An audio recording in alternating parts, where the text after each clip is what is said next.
Hello, I'm Barry Daniel, and this is the podcast of the Middle Way Society. Our aim is to encourage a universal approach to living a more integrated ethical life, avoiding dogma or any absolute appeal to authority.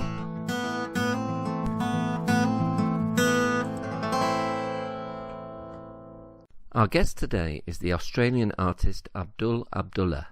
His interdisciplinary approach is primarily concerned with the experience of the other in society. This and the wider topic of prejudice will be the focus of our conversation today. Well, hello, Abdul. Welcome to the Middle Way Society podcast. G'day, Barry. Thanks for having me. Okay, well, could we start, Abdul, by you telling us a bit about your background and why you decided to become an artist? I guess I'm a 31-year-old Australian who on my father's side is a seventh generation Australian. Originally we're convicts, sent away from England in 1815 for stealing 2 stamps and a watch chain. But on my mother's side, we're from Malaysia. Well, actually originally from Indonesia, from an island called South Sulawesi and the Bugis tribe, where apparently the boogeyman came from. But I myself am an artist. I'm the youngest of 3 brothers, all called Abdul, who all went to art school and all functioning artists in one way or another. And I guess I came from art from a journalism background. I dropped out of journalism school, and I wanted to pursue something that wasn't necessarily, it was a similar function to journalism, but I wasn't burdened by any obligation to objective portrayals of stories or anything like that. Okay, and you as an artist, is it a compulsion? Do you have to create? To what degree is it effort? To what degree is it hard work? I'd say it's all hard work. I've been able to produce artwork for a long time, and drawing and things like that, those basic principles of making art have always been supported in my family, with my brothers and with my sister and that sort of thing. But I wouldn't say that I'm always that I always need to make work. I'm always making work in response to something. Okay. And do those responses have a typical pattern? Yeah, definitely. In the same way that a journalist would work, I'm generally responding to the world around me, whether it's a news story or to personal experience or to the experience of the people who are around me. It's I can't, due to the particular political circumstances that I find myself in, I can't help but respond to the world in the particular ways that I do. Okay, and what type of artist are you? How would you describe yourself? I guess I work across disciplines. The painting is a backbone of my practice, but I also work with photography and embroidery and performance and installation and all that sort of jazz. But I guess I've been described as a political artist. Yeah, and in just practical terms, do you focus on any particular discipline? Or would you say you mainly a portrait or figurative artist?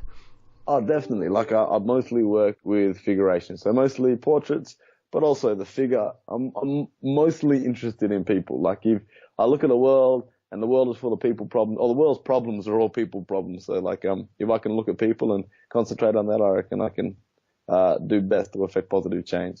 Okay, and if there's one thing that you, it's a difficult question this, Abdul, but if there's one thing that you really wish to convey through your art, what would it be? The one thing I'd like to do is to challenge people's perceptions. So, put them in a position where they have to question how they perceive people and how much bias comes into that perception, and to sort of question the realities of that perception and whether or not it's a reasonable judgment that they're making about a particular group of people or individual. Okay, and obviously a very common theme in your art is prejudice. Yeah. And you began by saying a lot of your art is related to your own personal experience. So would you like to unpack that a little bit? Yeah, no worries. So I'm a 31-year-old Muslim man who grew up in Australia. So I think I'm on the older cusp of a generation of Muslims in Australia and in the UK and America and in the West generally who have grown up and had their entire formative years overshadowed by the war on terror, essentially. Yeah. So in the popular imagination, we're the bad guy, regardless of our lived experience or our actual actions, that stuff. Our reality is irrelevant to how we're perceived by a broader society. we're the bad guys, essentially. And to what degree, Abdul, do you actually experience prejudice, in sort of everyday terms? It's funny, like, I acknowledge as a man I've got a whole lot of different privileges, and one of them is that I don't cop racism on a day-to-day basis, like on the street. The racism that type of racism that I experienced growing up was mostly felt through my mother, who had like external signifiers of a religious identity, like she wore a hijab, and that's what identified her, and that's what drew people to, like, she's been assaulted, she's been attacked, like she's had things thrown at her from cars, people have yelled at her, like horrible abuse. But me being a boy, never really experienced that, and also I don't have any external signifiers. Like I don't necessarily wear like a topi, like or a jalabia or anything like this, I just wear the clothes that I wear normally. You know what I mean? But one of the bizarre situations that I found myself in having like the slightest public profile in Australia is that since having that public profile on the regular, I've received hate mail directly to my website or to my email address, and all that hate mail it's nothing to do with the quality of the work that I make or even what I'm making work about. It's entirely to do with my religious identity and how they perceive what people think that represents and what type of threat they think I am to their peace, I guess. Sure. And how have you dealt with that hatred? Like at first I was really like confronted by it, like for somebody to go like well out of their way to find some no-name artist who had some exhibition somewhere and to write them a letter about how crap they are. Like I couldn't really believe it. But then on talking to other people who identify as Muslim in Australia who have any type of public profile, it's such a common experience. Like everybody gets it. It's like, and to think there are that many people out there who would take the time out of their day to tell you your shit. It's pretty upsetting, but it also validates what you do, it validates your actions. Yeah, totally. And women tend to be on the receiving end a lot more. Would it be all right in saying that? Yeah, definitely. I think that Muslim women, particularly women who wear like hijabs or scarves, they cop it a lot more than dudes do. It's sort of like it's a known thing. And like after 9/11, you could see the tension in my own community in Perth where I grew up. Like mums didn't want to let their kids out. And people were like pretty scared of being attacked. Like the mosque was attacked straight away. People like practically hid themselves away until, well, hoping for things to blow over, but they never did. It's kind of bizarre. Like I remember watching 9/11 as it happened on the TV and not really making the connection at that point, being like 14 or 15, that this like terrible act that was committed by strangers on the other side of the planet would have immediate repercussions in my life and my community's life. I've just come back from a retreat, Abdul, entitled Working with Prejudice, and the main premise being that we're all prejudiced to a lesser or greater degree, but it's what we do about it that's key. To what degree would you agree with that?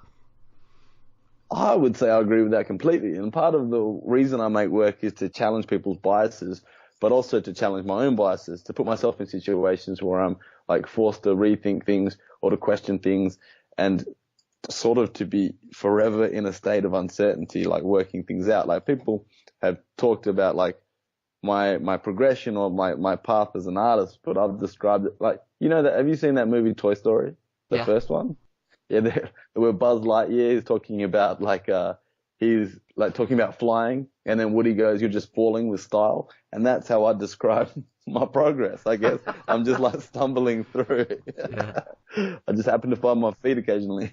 Yeah, well, I would definitely agree with that. From just looking at your art, I think it's fantastic. But so if we're going to try and pin down what prejudice actually means, is it in a way just having a fixed belief that's not sort of open to revision, that's not open to alternatives? You've decided this is what these people are like, and that's the view, and that's it. Yeah, I would agree with that. I would that they're having sort of an unreasonable bias towards like a particular group of people based on things that aren't like reflective of the realities of the situation. Yeah. Okay. So then, how can art help? Well, I think art has got there's so many beautiful things about art. Like when I was much younger, I tried to make music and nobody listened, or it would work in an echo chamber. And maybe I was just a terrible musician, but I also tried to be a journalist. I was trying to study journalism, and maybe as a 22-year-old, like my views weren't fully formed, and they're still not fully formed, obviously, but what it really like showed in my writing, I guess, and people weren't interested.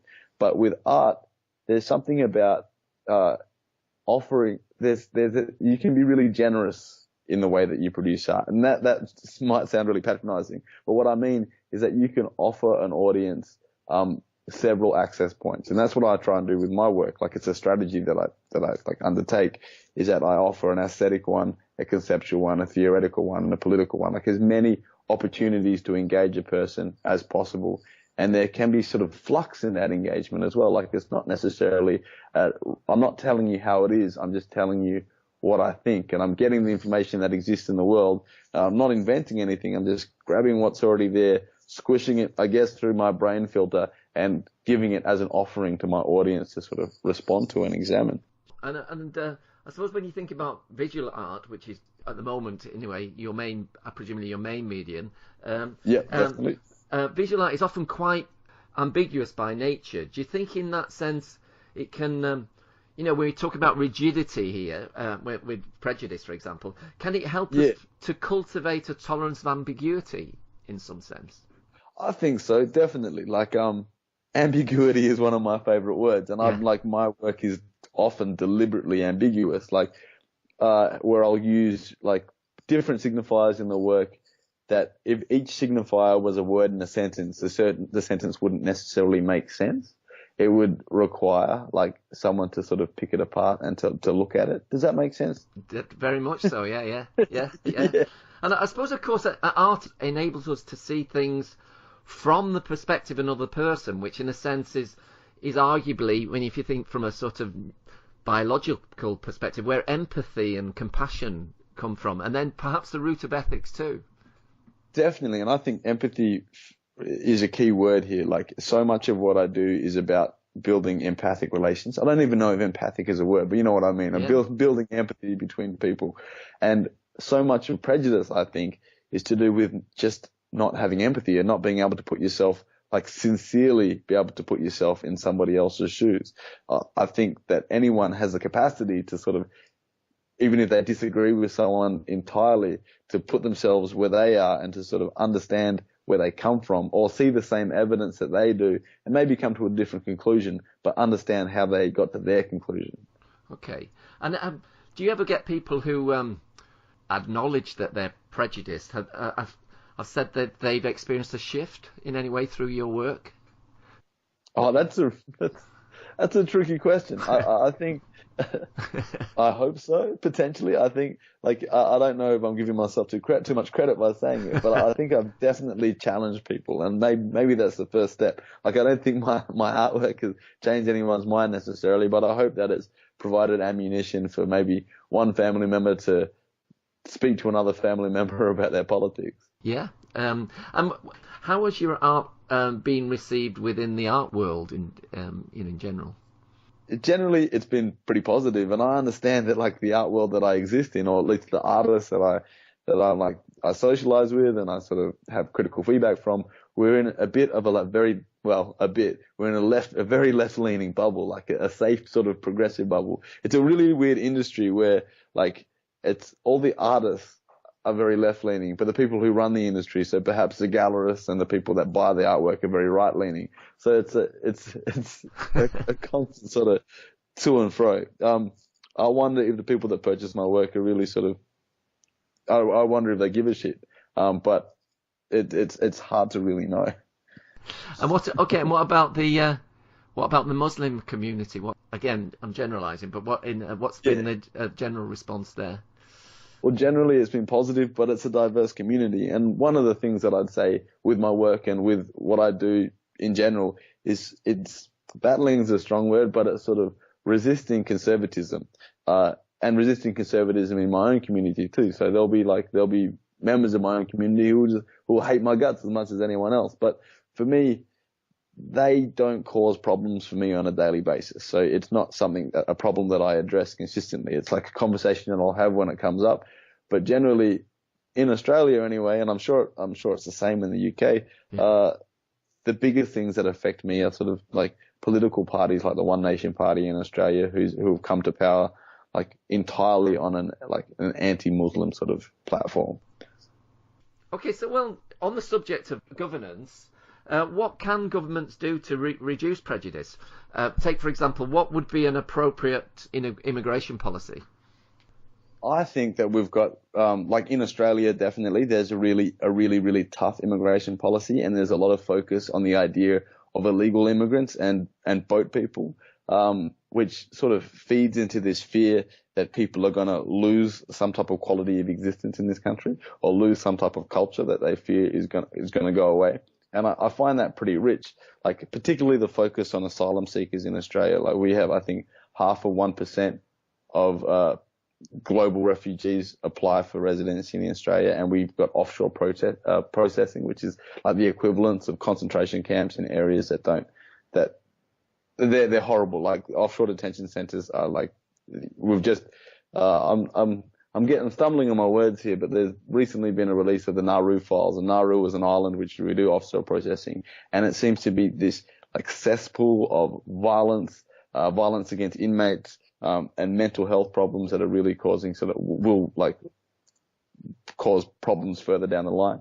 And the fact that the Australian government, like on both sides of government, still support these offshore processing facilities, I think is like atrocious. So in Australia, the first thing we can do is get rid of offshore processing. I think we've got the facilities and we've got the capacity to process people who want to come to the country a lot faster and a lot more effectively. The other thing is that like I live in I describe myself as a byproduct of colonization, because I'm not necessarily the product that the colonial enterprise had in mind, like that would exist in 2017. And by that I mean like the expansionist European colonial enterprise that's like affected the whole world over the last 500 years. And like it's drawn all these maps. It's drawn all these like cartographers, European cartographers have drawn the boundaries of all these countries around the world. And now they're sort of suffering some of the blowback from these boundaries being drawn. I don't think there is such thing as a sort of a sincere, compassionate colonial mission. Like I don't think that was ever the case. I don't think really it was to go save people. It was the exploitation and seizure of land, resources, and labor, and that's what it was about across the board. Like, and it's still affecting us now. Like, I'm going to go on a bit of a rant if you bear with me, but it's so much of what prejudice that we feel in Australia and in the UK, I'm sure, comes from this like top-down thinking where the people in power have to validate and justify the inhumane treatment of broad swathes of people across the planet so that they can take all their shit, essentially, like take their land, take their labor, take their resources, mine their resources, take the oil out of the ground. And if you looked at the people that existed on those places that are going to be exploited, if you looked at them as people and as equal people, you couldn't find it within yourself to sort of treat them so badly. So the trick the powerful use is to sort of project this monstrosity on these people, or some type of like make them look inhuman. And the moment that you treat someone like anything less than human, it is like licensed to treat them inhumanely, and that has resulted in so many atrocities across the world, and the atrocities that we're still seeing today are a direct result of that. I think it's not, for me, this like what's happening now in the world hasn't come out of nowhere. It's part of a long, long line of people treating people badly. Yeah, no, I agree with that, and I think you often see, if you want to go to war with people, I think first of all you make them ugly, and then you get them doing evil for evil's sake, so you dehumanize them basically, like it happened in the First World War. The Germans were supposed to be eating babies and things like this, and then and you saw the similar thing happen in Nazi Germany with the Jews, how they were depicted. Absolutely. You saw it in Iraq and Afghanistan. Yeah, And not saying that there aren't bad things that happened there, but the fact that they needed to justify like an unjust war. yeah, So yeah. they depicted the people as horrible. But then, just thinking about immigration. What I don't know if it's I imagine it's the same in Australia. What tends to happen when people come from overseas and they as immigrants to a new country? They don't get placed in well-to-do areas. They often get dumped in really underprivileged areas, and certainly in the UK, there seems to be very little provision for maintaining the community of the people who are already there, and very little effort spent on integration. And then it's very easy for sort of liberal thinkers like me to just brand people who get dumped on, as racists and bigots. But community is also a very organic, precious thing too, and so what role does governments play when people come into a new culture, that the people within that culture are also protected? So would a lot of problems be ameliorated or lessened if that was taken into account? I think those problems would be lessened if the people who existed in the community beforehand felt secure in themselves, and like the type of confidence that comes with a little bit of money in your pocket. You're less likely to like be resistant of a new culture or like a different looking neighbor. Like, I think that comes down to it a lot, like the fact that people are worried about losing something of themselves, or like I was saying before, losing a quality of their own life. But if the quality of their own life is shit already, then that's like sort of a breeding ground to create a horrible situation. Sure, so if you were to make the situation in those communities better before people came in, I think that would be the best for everyone. Yeah, no, I agree. And then, I'm always a bit wary, Abdul, of actually trying to sort of get what the meaning is of a piece of work, because I think in many ways you can lose the mystique or the interaction that occurs between a piece of art and the experience of that work of art. But are there any sort of pieces of your work that you might find interesting, just to tell us the story behind it at all, that you particularly? Yeah. So, for example. Okay, say for example, I've got a body of work from 2014 called Siege, and there are some problematic works within that body of work that I wouldn't necessarily make again. Like one which featured a hijab that I don't necessarily feel like I have the authority to sort of speak on. But regardless, I don't want to hide from the work, and I'm happy to be called out on it. And I've kind of given a strange context, so bear with me. I'll go back to the beginning and then sort of explain the work. The 10-part series consists of self-portraits, but also a female figure who's in a few of the works. And we're wearing a mask from the Planet of the Apes movie, but from the 2001 Planet of the Apes movie, the Tim Burton version with Marky Mark in there. And I've used this mask to sort of talk about the abject portrayal of the other, or how I feel that I'm perceived by people who would perceive me as monstrous because of my religious identity. And how it started was like, I'm sure we'll have the image maybe in the YouTube thing, so we can have a little bit of visual context. But how it started was I was watching the original Planet of the Apes movie, the 1968 version, on my laptop, and on the TV in the background there was an old news broadcast of the Mujahideen in Afghanistan when the Soviets were invading in the 80s. And there on the TV you had these Mujahideen, who would then become Taliban eventually, were riding on horseback with Kalashnikovs across their back across a desert landscape. And then on my laptop in the original Planet of the Apes movie, there were these guerrilla figures with science fiction Kalashnikovs across their back on horseback, riding across the desert landscape, hunting these humans. And for me, there was an immediate correlation between this depiction of the monstrous, abject other. And I made up a word for it, like a combined abject and objectification. So this objectification of the monstrous other. And that for me was a seed to create a whole body of work on talking about that monstrous perception of people who, of the other, I guess. I'm repeating myself a little bit, but you know what I mean. Yeah, well, I was very, very much impacted by that work, so it'll be interesting to see if we get any feedback from the listeners. Anyway, my final question, Abdul, the middle way, as we understand it in the middle way society, is the idea that we sort of make better judgments by avoiding fixed or dogmatic beliefs about things, whether those are positive or negative. That then throws us back on experience, so we're left in this sort of messy, uncertain middle. But it's arguably in the messy, uncertain middle that we actually start to get to grips more adequately with the phenomena that we encounter. Now, how might that relate to what we've been talking about today? It's funny, even after what we've been talking about today, it feels the only thing I'm certain of is that there's a whole lot more that I don't know than what I do know.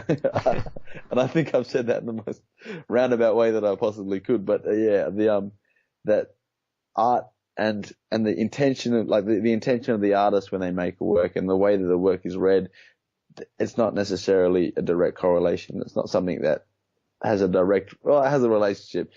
Art can be so ambiguous, and there's power in ambiguity, I think, and that's one of the reasons that I really like doing it. And that's one of the reasons that I shifted to making art from studying journalism, is that I didn't have to be specific. I wasn't burdened by objectivity, and I could be as subjective as I like without, getting in trouble.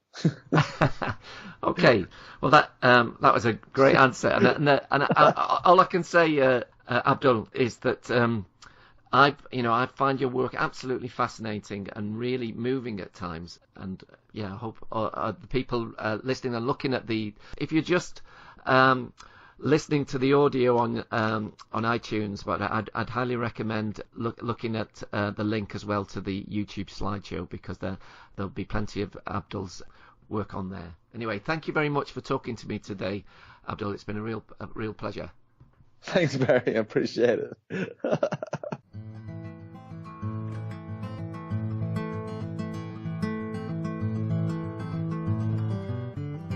You can find out more about middle way philosophy at www.middlewaysociety.org.